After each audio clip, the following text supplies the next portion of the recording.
Hello, this is Justin, and welcome to part 8 in our point and click adventure game in Unreal tutorial series. This will be all about saving and loading.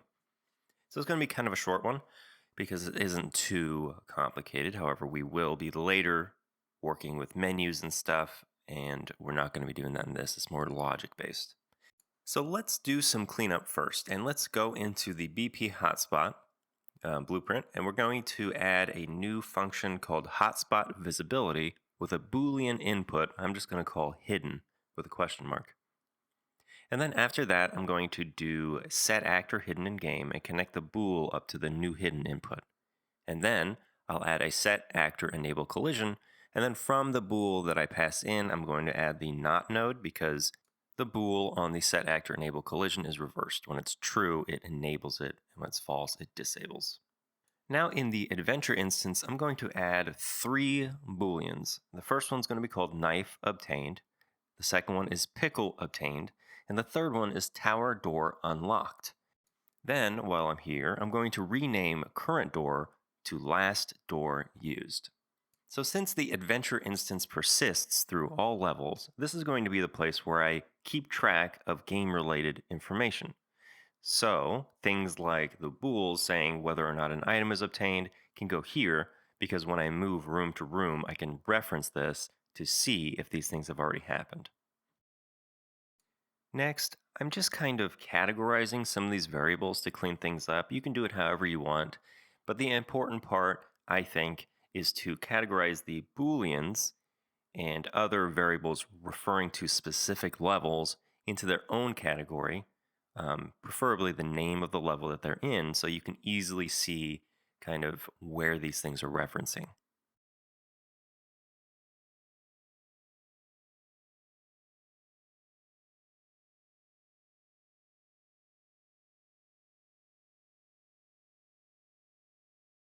Next, I'm going to the poster hotspot blueprint, and I'm going to clean some things up. So I'm going to remove everything on the event look at, and I'm just going to add a face hotspot, and then I'm going to get the adventure instance and get the pickle obtained to check whether or not the pickle has been obtained using a branch node. And you can actually easily place a branch node by holding B and left clicking. And then if it's true, I'll bark something. If it's false, I'll bark something else. So for the true, I'll just say something like nice poster. And then if it's false, I haven't picked up the pickle yet, I'm going to say something like looks like there's something behind the poster. And this is the kind of general idea that we'll be doing for each interactable thing. We have to check if it's been picked up or not. Next, I'm going to do the event on pickup. I'm going to switch it back to that switch on int thing I had earlier. And then at the end of the bottom, the default pin section, I'm going to set pickle obtained to true on the adventure instance. And then I can copy and paste the check to see if it has been obtained and put that right at the beginning of the on pickup because if it has been obtained, we don't want to pick it up again. Instead, we'll just face the hotspot and say something like, there is nothing to pick up. So after that, of course, we'll want to clear the verb. And then on close, I can just delete that. We're not going to be using that anymore. So in the knife pickup blueprint, let's do kind of the same thing, but we can delete the hide pickup function at the end because we're going to use our new hotspot visibility function. And be sure to tick that hidden box. And then after that, we'll get the adventure instance and set that knife obtained bool to true.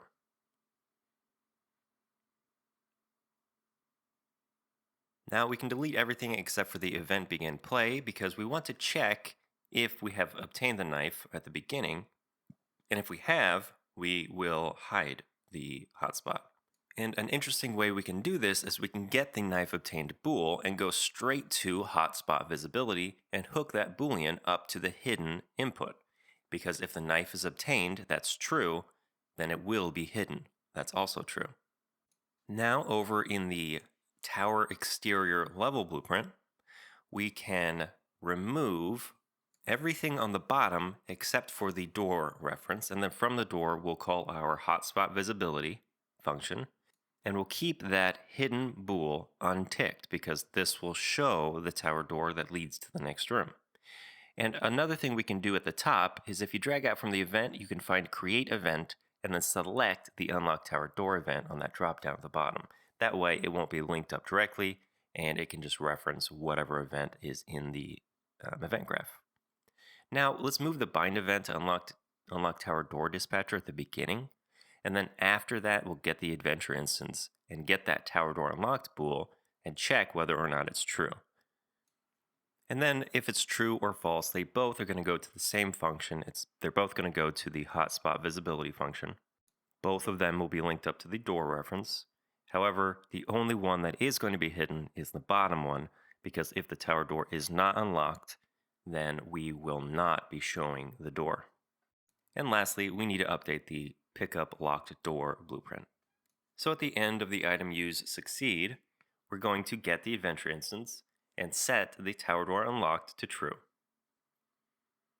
And in addition, we need to hide this actor. So we'll run the hotspot visibility function right before we set the tower door unlocked and make sure we tick the hidden box. Now in the event graph, we have to check to see if the tower door is unlocked, and we'll just use that bool to set its visibility.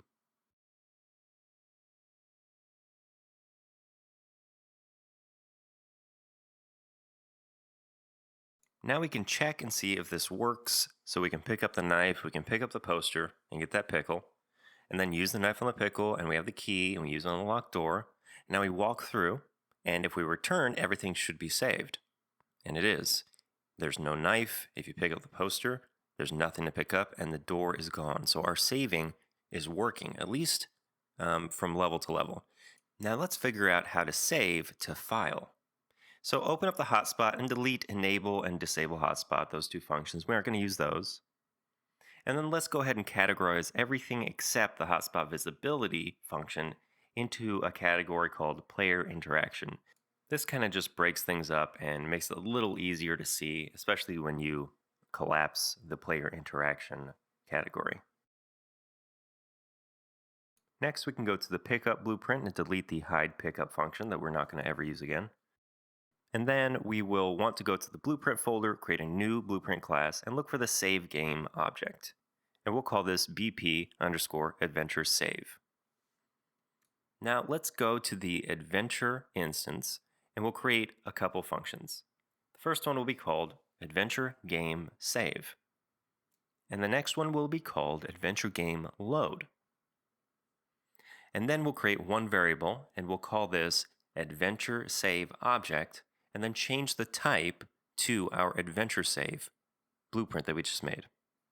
Now you can compile and save, and then head over to the adventure controller and open up the event graph. Then at the top, we'll right click and just hit 1, and we'll add that keyboard event for the 1 button, and then we'll add another one for the 2 button. And this is just going to be a temporary way that we'll save and load our game. So first, get the adventure instance, and from there, we'll run the adventure game save function. This is for the 1 key event. And then after the adventure game save, drag out from the adventure instance and look for the adventure save object. And then from that, we will save game to slot. And for the slot name, let's just do something like temp save. The adventure game save function will assign that adventure save object before we use it, so we won't have any issues there. For the number 2 event, the first thing we'll do is load game from slot, and the slot name should be the exact same as the save game to slot name, temp save. So you can just copy and paste it in there. Then after that, we'll cast it to our adventure save object.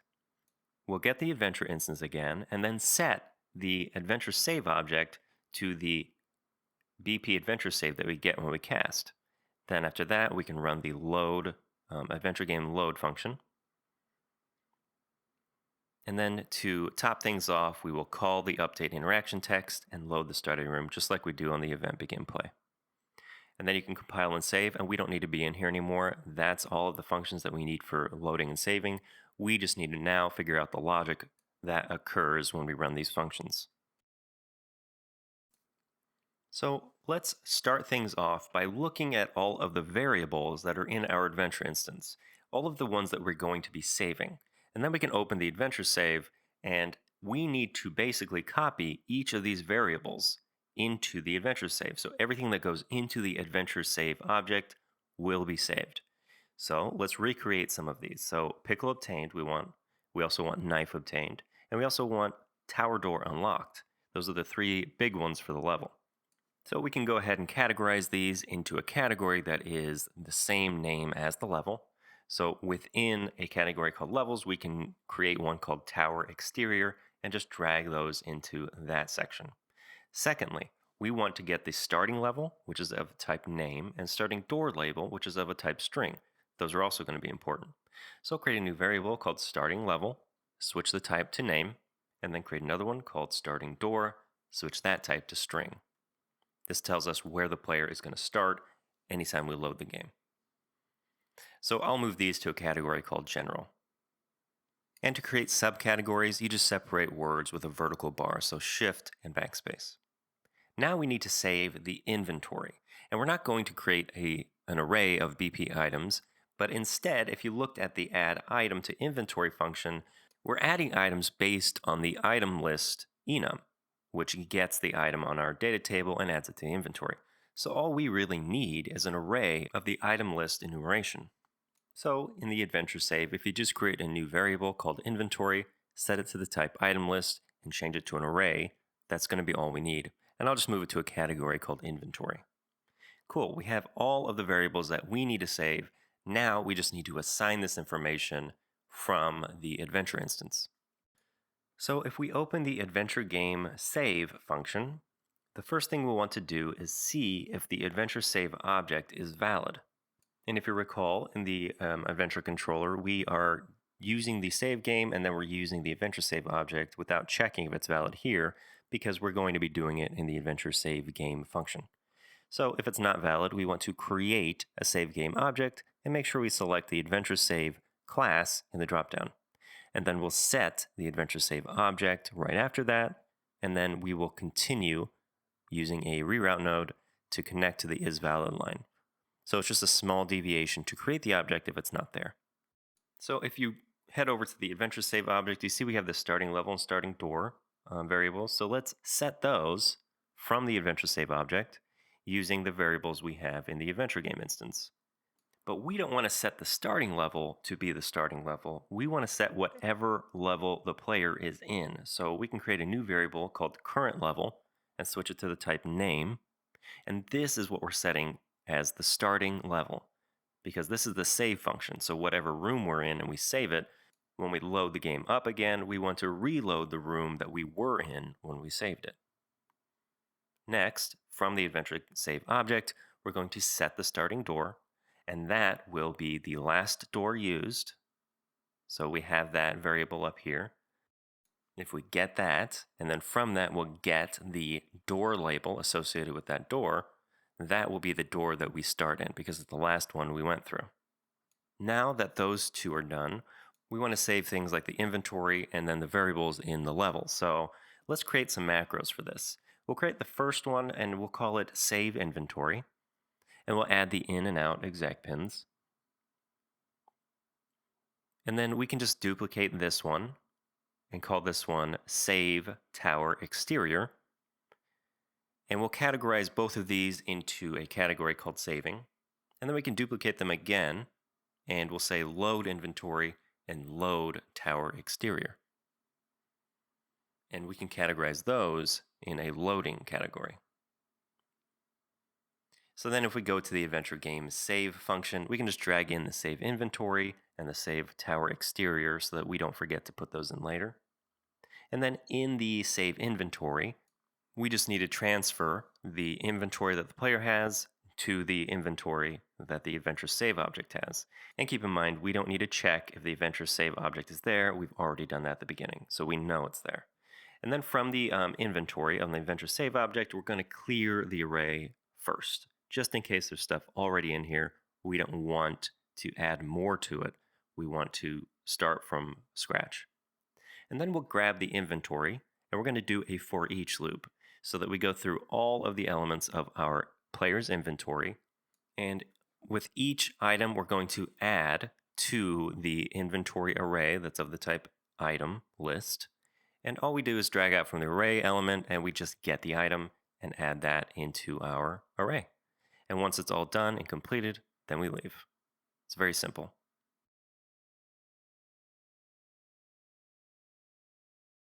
Now in the macro for saving the tower door, all we're doing is setting each of those bools in the save object to be equal to the bools in the adventure instance.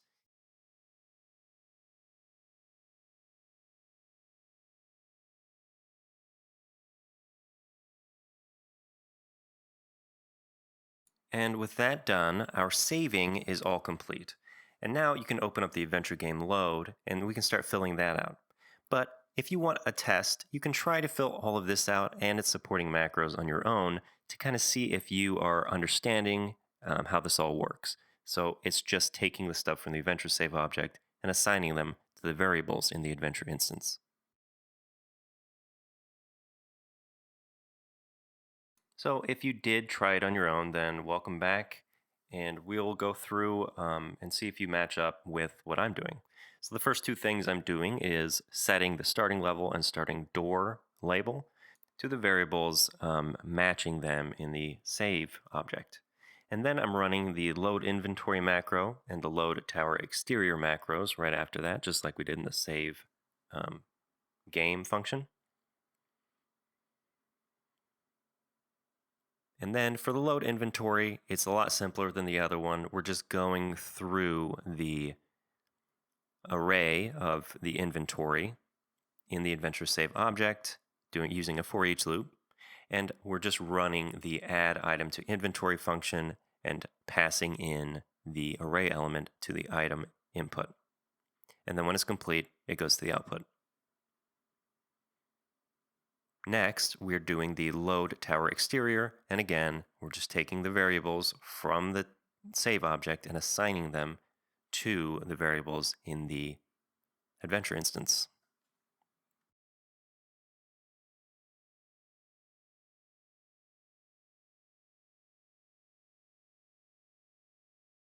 So back in the event graph of the adventure instance, we don't want to use this last door used variable right at the beginning. So head over to the adventure library and look for the function called load room. And we're going to remove the setting of the last door used variable. And we're just going to pass in the door. So we can search for door here for the input of this event load room. And then we'll just call it door or door used. And we'll just pass in the door used so that we don't have to set it to anything and we can just use it in the event graph. So on the event graph, we're going to remove all these references to last door used and just link that up to the door used output pin. That way we can set the last door used to the door we just went through when we load the new room.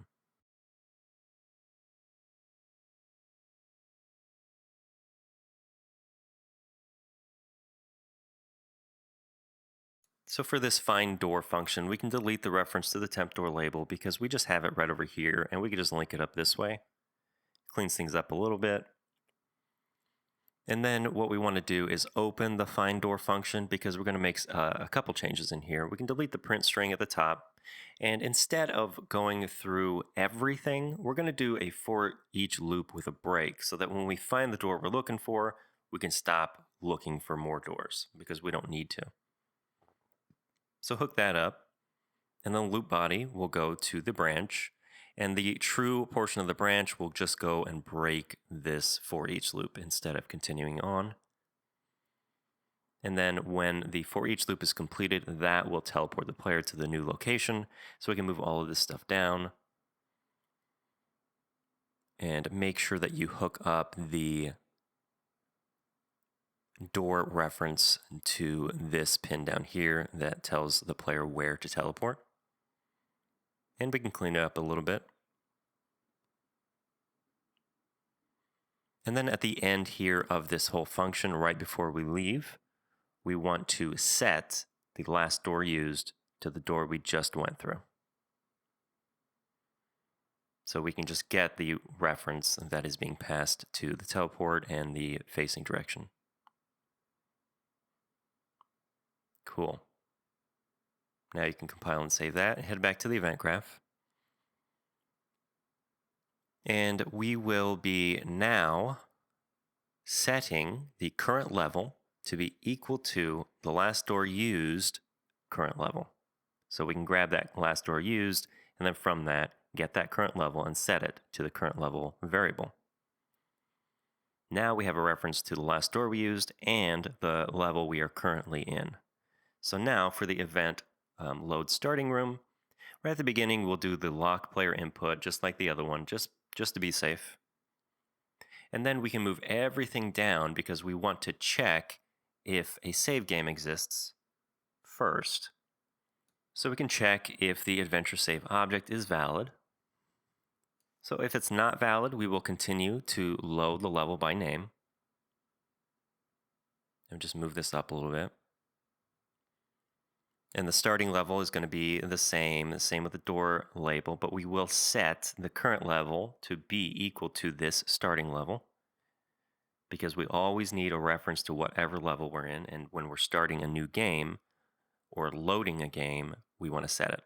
And at the end, we can delete everything after that delay node and just connect it up to the hide black screen because all those last few functions are going to be the same. So just to reiterate, we're loading the level based on the starting level variable and finding the door based on the starting door variable. However, if we are loading a game and we run that adventure game load function, we're setting the starting level and starting door right from the save object. And this happens before we do the load starting room event. So regardless of loading a level or starting a new game, these functions are going to run. The only thing that changes is that we're going to unload the current level if we're loading a game, because the player will be in a level. So you just drag out the current level variable, and we'll run unload stream level by name and connect it up to that. And then we run the function as normal, which will start the game in the correct level. Hopefully that makes sense. So now if we save all and we test it out, we'll hide the tower exterior level, and then we'll walk around and we'll pick up that knife. And so if we hit 1, now I hit 1, I can close the game and then play it again. It'll start afresh. And if I hit 2, it will load what we just saved. I'll have the knife will be gone from the floor. I can pick up the poster, and now I have a pickle, and I can use the knife on the pickle, and then I can use the pickle key on the door, and I've unlocked the door, and I walk in, and if I hit 1 in here, and I close it, and I hit play again, it's at the beginning. Now if I hit 2, we've loaded the save game from before. And if I leave, everything should be gone, and it is. There's no knife, there's no pickle, there's no door. We have successfully saved to a file. So that's going to do it for this one. As I said, it was pretty short, at least compared to some of the other ones. We will work more with menus and stuff later. But for now, saving and loading is functioning correctly. So thank you for watching. If you liked the video, please hit like, please subscribe, and please hit that bell to be notified when new videos are up. And I will see you in the next video. Thanks.